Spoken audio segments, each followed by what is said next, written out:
Nuevamente estamos con ustedes este día domingo. Vamos a estar leyendo Filipenses 2, versículo 2 al 5. Vamos a hablar del supremo gozo. Dice: completad mi gozo, sintiendo lo mismo, teniendo el mismo amor, unánime, sintiendo una misma cosa. Nada hagáis por contienda o por vanagloria, antes bien con humildad, estimando cada uno a los demás como a superiores al mismo, no mirando cada uno por lo suyo propio, sino cada cual por lo de los demás. Haya pues en vosotros este sentir que hubo también en Cristo Jesús.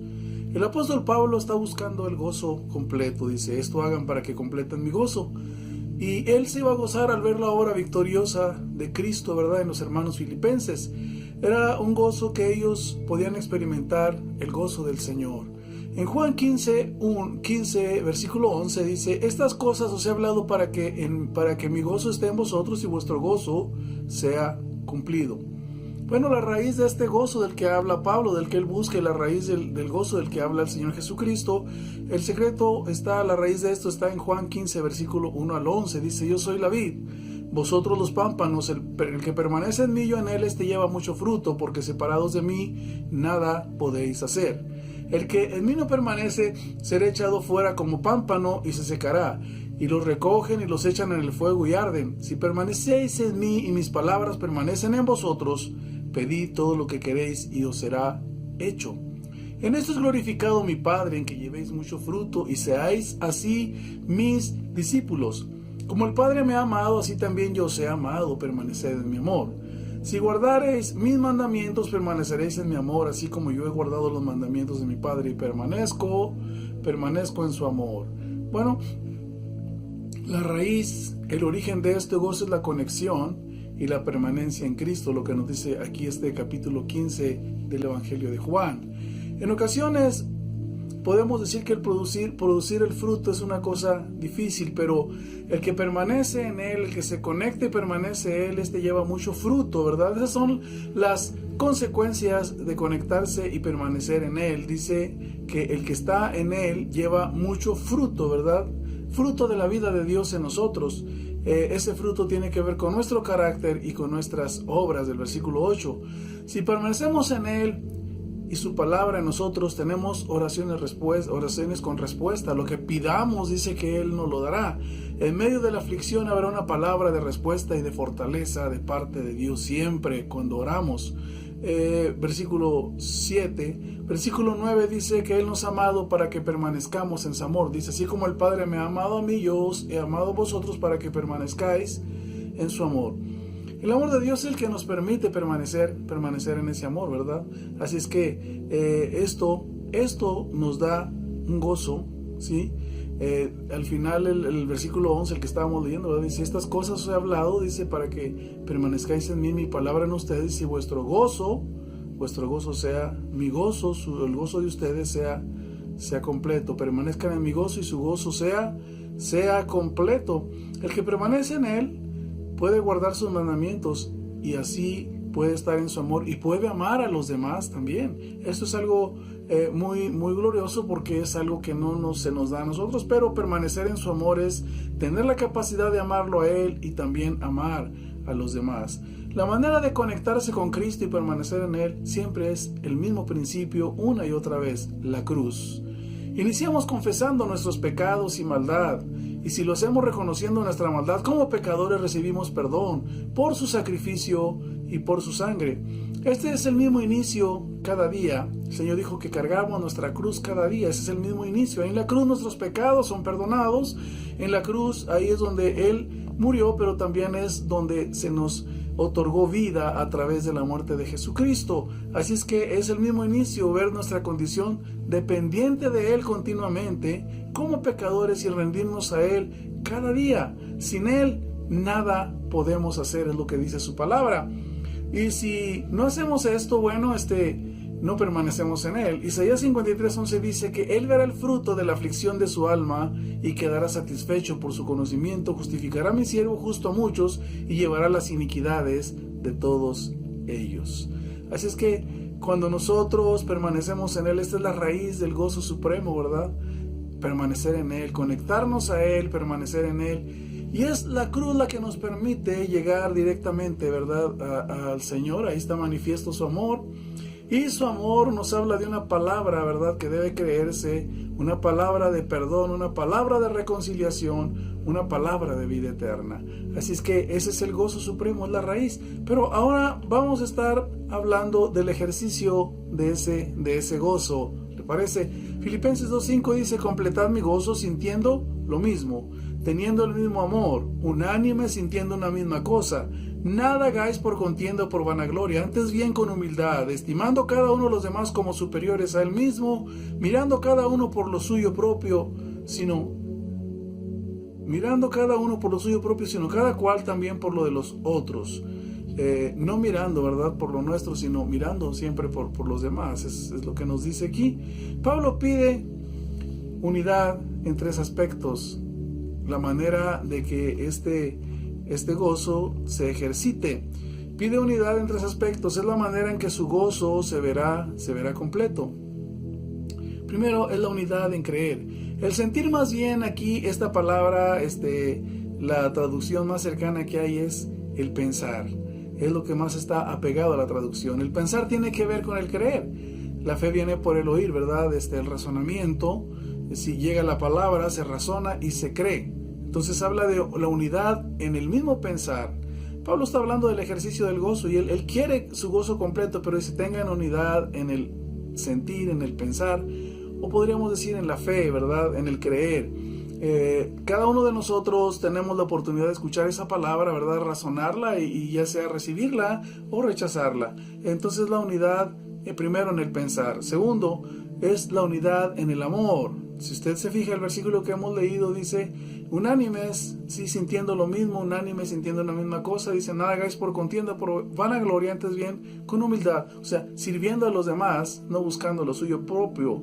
Entonces, la unidad en el amor y también en el sentir es la tercera cosa, en el servir. Amor es la capacidad consciente para amarlo mientras servimos a Dios, para amar mientras servimos a Dios y a los demás.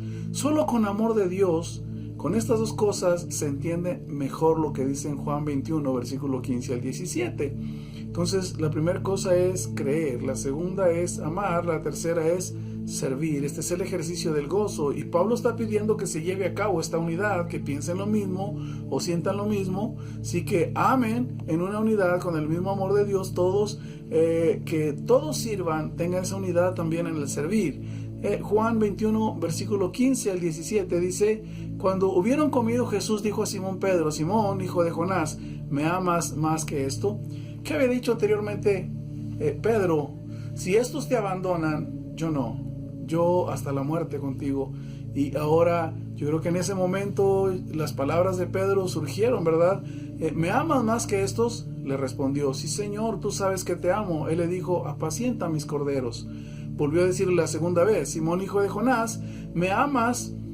Pedro respondió: sí, Señor, tú sabes que te amo. Le dijo: pastorea mis ovejas. Le dijo la tercera vez: Simón, hijo de Jonás, ¿me amas? Pedro se entristeció de que le dijera la tercera vez: ¿me amas? Y le respondió: Señor, tú lo sabes todo, tú sabes que te amo. Jesús le dijo: apacienta mis ovejas. Le dice Simón, ¿verdad? Aquí el Señor a Pedro no le llamó como él le había puesto, ahora le está diciendo por su antiguo nombre, le está diciendo: Simón, ¿me amas? Sí, su antiguo nombre no lo nombró como Pedro. La pregunta de que si lo ama con un amor de entrega, de sacrificio, es si me amas con un amor ágape. Pedro contesta: sí, te amo con un amor filial, de amistad, de compañerismo. Le hace tres preguntas, recibe tres confesiones y le hace tres encargos. Aquí vemos el amor y el servicio, pero el amor de Dios derramado en alguien que le había negado. Ahí es donde se manifiesta el amor, ¿verdad? En eso consiste el amor, que Él se dio primero por todos los pecadores, por todos nosotros. Se diría que el servicio es amor, ¿verdad? El que sirve, sirve por amor, pero se puede servir sin amar también, porque el amor debe ser primero que el servir. El amor libera. Se puede ser honesto con Dios. ¿Qué le dijo Pedro? Tú lo sabes, como diciendo: tú me conoces íntimamente. Se puede expresar ese amor más allá de las reglas. Cuando se ama, se es libre, se hace más de lo que pensamos y se esfuerza más allá de la capacidad, porque con el gozo del Señor en nosotros podemos nosotros servir. Cuando ese amor está funcionando, ese amor está latente en nosotros. Salmo 37:4 dice: Deleítate a sí mismo en Jehová y Él te concederá las peticiones de tu corazón. El hermano mayor del hijo pródigo servía con mucha devoción y apasionamiento, pero su servicio carecía de amor, estaba muy lejos de amar al Padre. Entonces, lo inicial, lo primordial es amar, después viene un servicio de amor. Hay gente que puede servir, pero no está la magnitud de ese amor. Y si no está la magnitud de ese amor, bueno, pues como Marta y María, ¿verdad? Marta servía y hacía cosas buenas, pero la actitud que tomaba, ¿verdad? Como diciendo, nada más yo. Podemos servir con una actitud de gozo, de alegría. ¿Por qué? Por amor, por gratitud. Muy bien. Solo la cruz produce el verdadero gozo por el amor mostrado a nuestras vidas a través de ese sacrificio. Filipenses 2, 5 al 11 dice: haya pues en vosotros este sentir que hubo también en Cristo Jesús, el cual siendo en forma de Dios, no estimó el ser igual a Dios como cosa a que aferrarse, sino que se despojó a sí mismo, tomando forma de siervo hecho semejante a los hombres, y estando en la condición de hombre se humilló a sí mismo, haciéndose obediente hasta la muerte y muerte de cruz. Por lo cual Dios también le exaltó hasta lo sumo y le dio un nombre que es sobre todo nombre, para que en el nombre de Jesús se doble toda rodilla de los que están en los cielos y en la tierra y debajo de la tierra, y toda lengua confiese que Jesucristo es el Señor, para la gloria de Dios Padre. Necesitamos sentir lo que Cristo tenía en su corazón, sintiendo, ¿verdad? Que tengan este mismo sentir que hubo en Cristo, este mismo pensar que hubo en Cristo, ¿verdad? Tener el mismo propósito de Cristo, ¿verdad? Un propósito bien definido, sobre todo tener el amor de Cristo por el cual Él sufrió en la cruz del Calvario. La plenitud de la cruz trae exaltación, ¿verdad? En Cristo.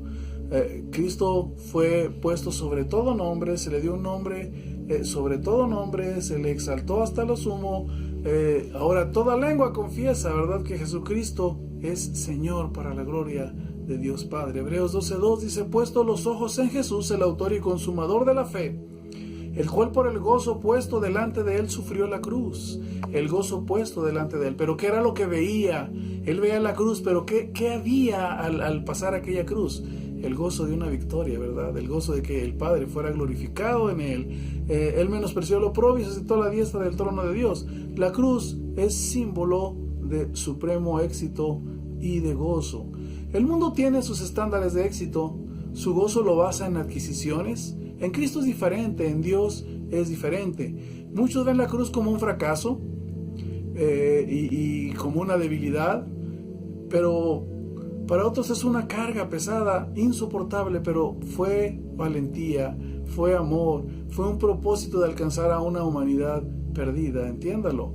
Fue una valentía, fue algo tremendo. La vida tiene que ser establecida en base a prioridades.